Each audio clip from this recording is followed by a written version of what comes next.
the last thing I do want to show you is if you found an article online, and it is okay to use news articles. It's okay to find other articles online if you think they're legitimate, but you do need to cite them. In order to do that, you can go to zbib or zbib.org, and you'd be able to enter a URL here.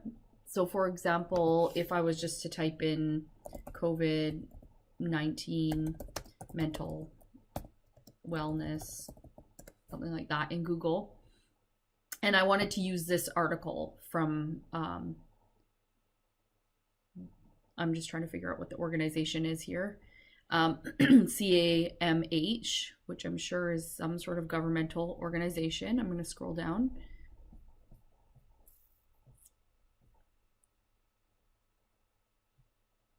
I want to make sure that they're legit. So I'm going to just click on About CAMH and find out a little bit more about them. So Center for Addiction and Mental Health is Canada's largest mental health teaching hospital.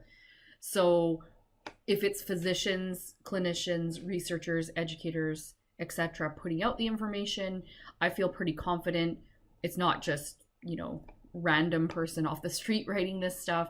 So I feel pretty good about including this as one of my citations. So if I wanted to use this as a citation, and say I use this website to talk about mental well-being while you're being quarantined or self-isolation, I go to zbib and I'm going to paste in the link, and I'm going to click on cite, and zbib makes your life really easy and provides the citation there. Make sure that your setting is correct, because you can choose different options. Again, you can choose Chicago or MLA, but again, for my purposes, for my class, I'm using APA.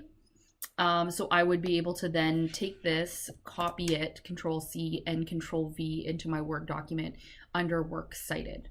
So this is really important information that I feel like most students need to learn. It's useful for you if you're going ahead to university to know how to access databases and how to do citations and what it means to actually cite someone else's work, because you didn't come up with that idea, someone else did, and you need to show where that actually came from.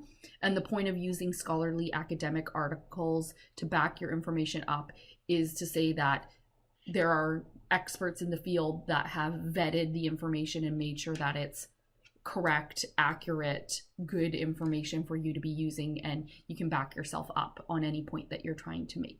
So I hope this video has been helpful. I know it was a little bit long, but I think that all of this information is pretty important for you guys, and I hope you have fun doing some research.